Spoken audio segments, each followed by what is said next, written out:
जिस हस्ती की मैं बात करने जा रहा हूं उसका मेरे जीवन से कनेक्शन यूं है कि मैंने अपने जीवन का पहला बड़ा लेक्चर उनके साथ किया था आज से सालों पहले चेन्नई में। और उनसे मेरा दूसरा रिश्ता यह है कि उनकी मृत्यु मेरे अपने गृहनगर में हुई जहां मेरा जन्म हुआ। मृत्यु हुई कि हत्या हुई। यदि आप YouTube ढूंढेंगे, यदि आप इंटरनेट ढूंढेंगे तो सैकड़ों कॉन्स्पिरेसी की थ्योरीज मिलेगी। यदि मैं आज तक का उज्जवल पाटनी YouTube चैनल का रिकॉर्ड निकालूं और देखूं कि किस इंडियन पर्सनैलिटी पे सबसे ज्यादा रिक्वेस्ट मिली है वीडियो बनाने की, तो वो नाम सिर्फ एक है, राजीव दीक्षित। राजीव दीक्षित और राजीव दीक्षित आजादी बचाओ आंदोलन के प्रणेता, भारत स्वाभिमान आंदोलन के प्रणेता, हेल्थ के विशारद, MNCs के खिलाफ आग उगलने वाले योद्धा, सरकार को यूं हिलाकर रख देने वाले, सिस्टम को हिलाकर रख देने वाले प्रहरी।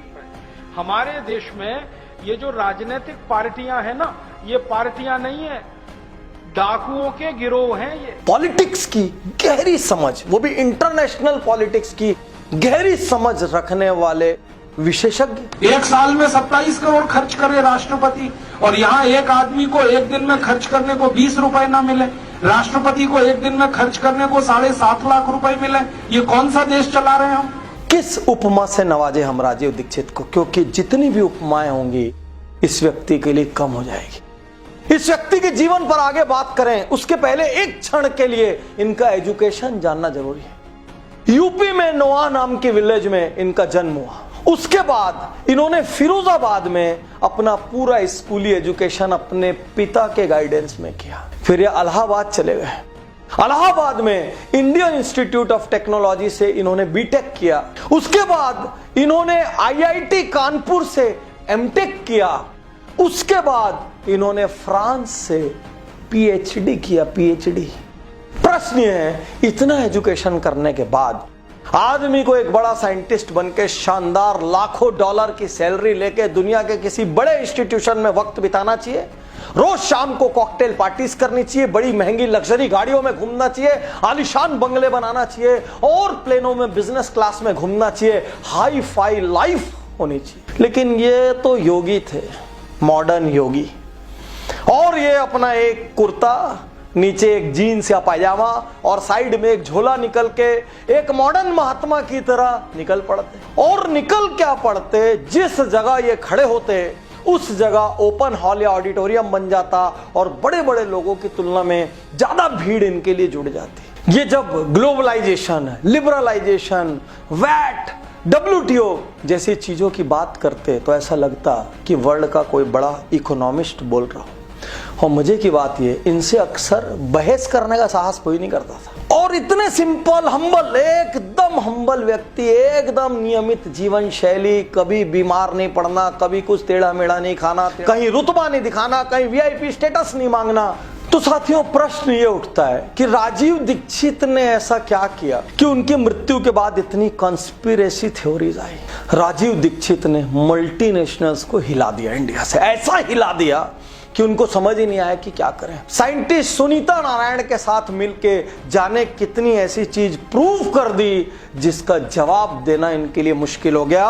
और यहां तक कहते हैं इनकी वजह से इंडिया में कोल्ड ड्रिंक्स की सेल में भयंकर गिरावट आई। यहां तक कि इन्होंने कोल्ड ड्रिंक को टॉयलेट क्लीनर और पेस्टिसाइड का दर्जा दे दिया। और ऐसे व्यक्ति से कोई परेशान क्यों नहीं हो जो कंपनी के पीछे हाथ धो के पड़ जावे और लाखों करोड़ों की जनता उसके पीछे चले। इन्होंने कुछ लोगों के लिए विख्यात तो कुछ लोगों के लिए कुख्यात एनरॉन कंपनी पर महाराष्ट्र में कोर्ट में केस जीता और उसके बाद सुप्रीम कोर्ट से भी फेवरेबल जजमेंट लिया। अक्सर लोग YouTube चैनल पर मुझसे कहते थे, पाटनी सर दम है तो राजीव दीक्षित पे वीडियो बनाकर दिखाओ, दम है तो उसकी फिलॉसफी का प्रचार करो, क्योंकि कोई यूट्यूबर हिंदुस्तान का राजीव दीक्षित पे और उनकी फिलॉसफीज पे इन डेप्थ वीडियो नहीं बना रहा है, सबको डर। राजीव दीक्षित का पहला कथन था एडॉप्ट आयुर्वेदा। वो कहते थे भारतीय चिकित्सा शास्त्र इतना धनी है, हमारे अपने खेत में, हमारे अपने आंगन में इतने किस्म की जड़ी बूटियां, पेड़ पौधे उगते हैं जिनसे इंसान का पूरा शरीर ठीक होना तो छोड़िए, ठीक होना तो क्योर में चला गया, इंसान के शरीर में कोई बीमारी ना हो, इतना प्रिवेंशन किया जा सकता है।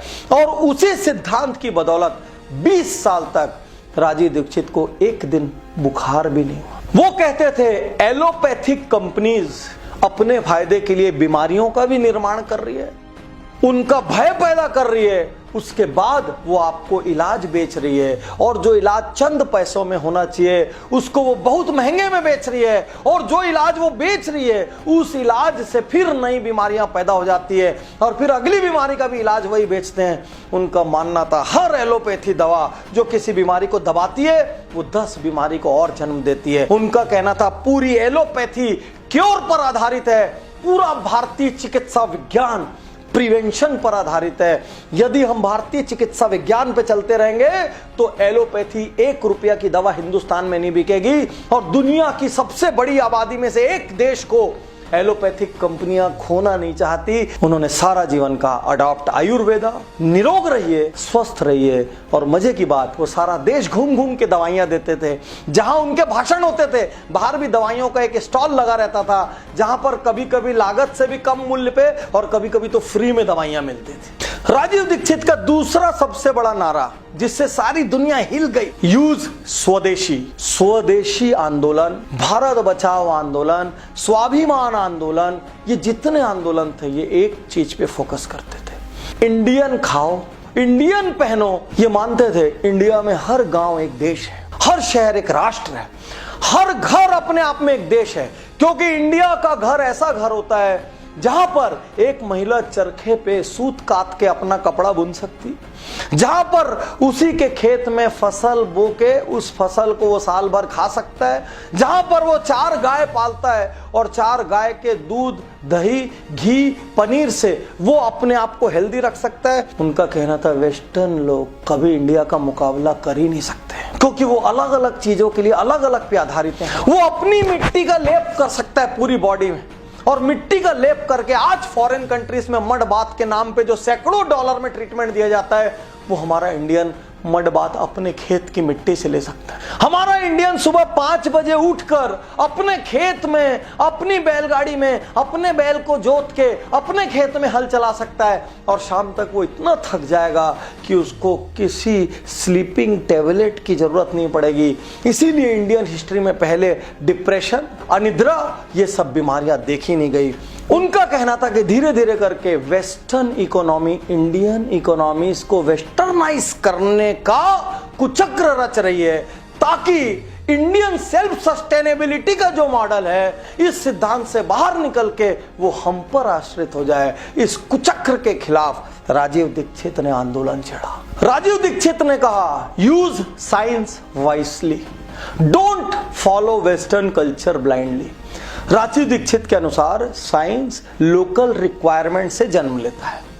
उनका कहना था पहनावा, वेस्टर्न कंट्रीज में ठंड बहुत ज्यादा पड़ती है, आधे से ज्यादा जगहों पर, इसलिए उनके पहनावे में सूट है। इंडिया में आधे से ज्यादा जगह पर गर्मी पड़ती है, इसके लिए हमारे पहनावे में पतले पतले कॉटन के कुर्ते हैं, धोतियां हैं, पैजामे हैं, जिससे अंदर बाहर आराम से हवा जा सके। उनका सोचना था इंडिया को टीवी वीवी जैसी टेक्नोलॉजीज की जरूरत ही नहीं। टीवी तो इंसान को मंद बुद्धि बनाता है, टीवी तो इंसान को बाहरी दुनिया से काटता है। आप सिर्फ टीवी देखते रहते हैं, उस समय ना आप कोई फिजिकल श्रम करते हैं, ना किसी और से बात करते हैं। उसके विपरीत इंडिया में कल्चर क्या था? गुरुओं के साथ बैठ के स्पिरिचुअलिटी सीखना, परिवार के साथ बैठ के ज्वाइंट फैमिली का मजा लेना। रात को कोई दादा की सेवा कर रहा है, कोई दादी की सेवा कर रहा है, कोई बच्चों को बाहर घुमाने ले जा रहा है। ये इंडिया ऐसा था जिसमें स्वस्थ रहने के पूरे इंटरनल जुगाड़ थे। राजीव दीक्षित का मानना था ब्लाइंडली वेस्टर्न कल्चर को फॉलो करके ये टीवी के माध्यम से धीरे धीरे धीरे धीरे ये हमारे रडार में, हमारी मेंटालिटी में, हमारे सब कॉन्शियस माइंड में ऐसी चीजों की जरूरत पैदा कर देंगे जो हमारे देश के लिए अनुकूल नहीं। साइंस के नाम पर ये हम लोगों को धीरे धीरे अपाहिज बना देंगे। राजीव दीक्षित का मानना था उतना ही साइंस यूज कीजिए जितना आपके लोकल इकोसिस्टम को आवश्यकता हो। दुनिया के हर कोने को एक दूसरे के साइंस की कोई भी आवश्यकता नहीं है। राजीव दीक्षित के शिक्षा पे भी क्रांतिकारी विचार थे। उनका यह मानना था इंडिया में एक गुरुकुल परंपरा होती थी जिसमें कुछ समय के लिए घर वाले अपने बच्चों को गुरुकुल में भेजते थे, यहां तक कि राजा महाराजा भी भेजते थे। वहां गुरुकुल में गुरु की सेवा से लेके, जानवरों की सेवा से लेके, युद्ध कला से लेके, स्पिरिचुअलिटी ज्ञान से लेके, फिजिकल एक्सरसाइज से लेके हर चीज गुरुकुल में सिखा दिया जाता था। इंडिया व्यापारियों का देश था, नौकरी पेशा लोगों का देश नहीं था। इंडिया बिजनेस ओनर्स का देश था, इंडिया एंटरप्रेन्योर्स का देश था। आज हमारे घरों के बच्चे सेफ जॉब करना चाहते हैं, एक बड़ा पैकेज लेके चुपचाप बैठना चाहते हैं और फ्राइडे सैटरडे संडे को पार्टी करना चाहते हैं, 5 दिन का वर्क कल्चर चाहते हैं। ये इंडिया नहीं था। क्या ऐसा बवाल करने वाले व्यक्ति को मारना नहीं चाहेंगे? तो साथियों, राजीव दीक्षित को क्या कहेंगे आप? स्वतंत्रता संग्राम सेनानी कहें? आप उनको समाज सुधारक कहेंगे? आप उसको देश प्रेमी कहेंगे? आप उसको मॉडर्न योगी कहेंगे? मैं आपसे कहना चाहता हूं, इतनी यंग एज में इतना सारा लिटरेचर लिखने वाला, बिना किसी भय के बड़ी से बड़ी कंपनी के खिलाफ ताल ठोक देने वाला, अकेले योद्धा की तरह निकल पड़ने वाला, टोटली समाज में विश्वास रखने वाला, टोटली सेवा में विश्वास रखने वाला, कभी एक चिकित्सक की तरह निःशुल्क दवाइयां देने वाला, कभी स्वतंत्रता संग्राम सेनानी की तरह आह्वान करने वाला, कभी वैज्ञानिक की तरह विश्व भर की लाइब्रेरीज में घूम घूम के रिसर्च मटेरियल निकाल के कंपनीज में केस करने वाला, एक जीवन में 50 जीवन जीने वाले व्यक्ति का नाम है राजीव दीक्षित। और मैं इंटरनेट में उठ रहे उन सैकड़ों प्रश्नों से सहमत हूं। क्यों मीडिया ने राजीव दीक्षित की डेथ को हाईलाइट नहीं किया? क्यों मीडिया ने राजीव दीक्षित पर कवर स्टोरीज नहीं चलाई? क्यों किसी ने उनके विचारों पे कड़ी प्रकाशित नहीं की? शायद इसलिए क्योंकि बहुत सारी एमएनसी से जो विज्ञापन आते हैं वो विज्ञापन बंद हो जाएंगे। इसलिए राजीव दीक्षित की मृत्यु जिन संदेहास्पद हालातों में हुई, मैं कोई गुप्तचर नहीं हूं, मैं कोई फोरेंसिक एक्सपर्ट नहीं हूं जो कमेंट कर सकूं। मैं इंटरनेट की बातें कह रहा हूं जो वाइडली पब्लिक डोमेन में अवेलेबल है। राजीव दीक्षित की मृत्यु जिन संदेहास्पद हालातों में हुई, वैसे ही हालात उनको मीडिया में प्रॉपर कवरेज न मिलने का भी कारण थे। मैं देश भर में राजीव दीक्षित के प्रशंसकों से आज यहां अपील करता हूं, राजीव दीक्षित को जिंदा रखिए। साल में अनेक बार राजीव दीक्षित के विचारों पर आधारित अनेक पब्लिकेशन करवाइए। कहीं ना कहीं कोई राजीव दीक्षित संग्रहालय बनाइए जिससे राजीव दीक्षित के विचार जिंदा रहें और आने वाली नई पीढ़ियां जो बड़ी बड़ी डिग्रियां हासिल करके सिर्फ सेफ जॉब का सपना देखती है, वो इससे प्रेरणा लें और ये सोचें हमें भी अपने देश के लिए करना है। मेरी टीम में 2 ऐसे सदस्य हैं जिन्होंने राजीव दीक्षित के साथ दिल्ली में लंबा वक्त बिताया है और मेरे सबसे खास दोस्तों में से एक के घर में राजीव दीक्षित ने बहुत लंबा वक्त बिताया है। राजीव दीक्षित के विचारों का पालन किया जाए, उनके विचारों का सम्मान किया जाए, उनके विचारों को जिंदा रखा जाए और ब्लाइंड वेस्टर्न कल्चर से बाहर निकल के हम भारतीयता का सम्मान करना शुरू करें। इंडियन बोलने पे हमको शर्म नहीं आनी चाहिए, इंडियन बोलने पे हमको गर्व होना चाहिए, गर्व।